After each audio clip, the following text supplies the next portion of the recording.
Olá a todos, eu sou Inácio, sou médico, trabalho na atenção primária de Pacajus e hoje eu gostaria de falar sobre diabetes.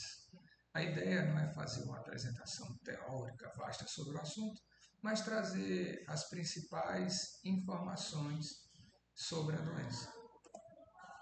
Como nós sabemos, a diabetes é uma doença crônica que atinge mais de 530 milhões de pessoas em todo o mundo e as projeções são de que em 2045 esse número salte para mais de 730 milhões de pessoas. No Brasil, hoje nós temos mais de 16 milhões e 500 mil pessoas vivendo com diabetes e no ano de 2021 a diabetes sozinha foi responsável pela morte de mais de 6 milhões e 700 mil pessoas em todo o mundo. Como nós podemos ver, a diabetes não é apenas uma doença crônica, ela é uma doença letal. E o que preocupa também não é só a letalidade da diabetes, mas também a capacidade que essa doença tem de mutilar seus pacientes quando não é uma doença bem tratada, quando não é uma doença bem controlada. A diabetes sozinha é responsável por mutilações, cegueira, demência, doença renal crônica, infartos e AVC em milhões de pacientes todos os anos por todo o mundo. Daí a importância de abordar o tema e de fazer o controle adequado da glicemia.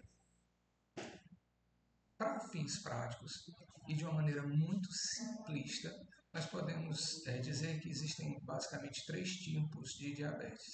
A diabetes tipo 1, que tem um cunho genético importante. Esses pacientes são pacientes normalmente magros e têm o diagnóstico ou na infância ou no começo da adolescência. Já a diabetes tipo 2 é aquela diabetes que está mais relacionada aos hábitos de vida.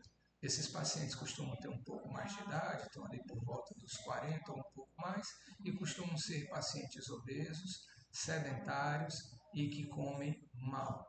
Por último, eu gostaria também de chamar a atenção para a diabetes gestacional, que pode trazer problemas não apenas para o bebê, sendo responsável pela morte neonatal, sendo responsável por múltiplas malformações congênitas, como também é uma doença que pode trazer complicações no periparto e aumentar a taxa de mortalidade materna. Né? Essas são características importantes e que não podem ser negligenciadas. Os principais fatores de risco para a diabetes, como eu já havia falado antes, são obesidade, sedentarismo, tem um fator genético importante e tem a questão dos hábitos alimentares.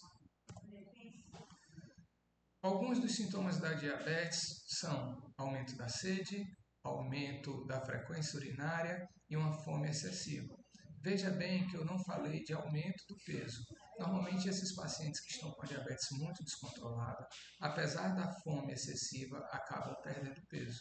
Então, se vocês estão com alguns desses sintomas, dois ou mesmo os três deles, fiquem atentos e procurem imediatamente uma unidade de saúde.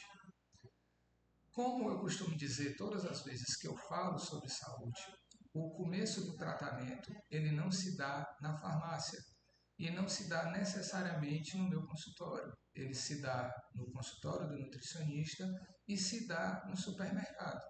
É importante ter hábitos de vida saudável, é importante comer bem, uma alimentação variada, rica em fibras, cheia de nutrientes, com um aporte proteico adequado e com a reposição hídrica adequada, ou seja, beber bastante água, suco, água de coco. É importante cuidar do nosso corpo. A atividade física é fundamental no controle de todas as doenças e não poderia ser diferente no controle da diabetes. Recomenda-se que o paciente faça pelo menos 150 minutos semanais de exercício, o que dá uma média de 30 minutos por dia, 5 dias por semana. A atividade física é importante porque vai fazer o controle do peso e aumentar a sensibilidade periférica à insulina. Existem hoje várias modalidades de tratamento da diabetes. Nós temos tanto hipoglicemiantes orais, metformina, gliclazida, glibenclamida, nós temos a dapaglifosina e tantos outros, como também nós temos a boa e velha insulina. Vale lembrar aqui que insulina não é castigo, tá certo? A insulina é a evolução natural da doença. Todo paciente diabético, mais cedo ou mais tarde, vai ter que usar insulina.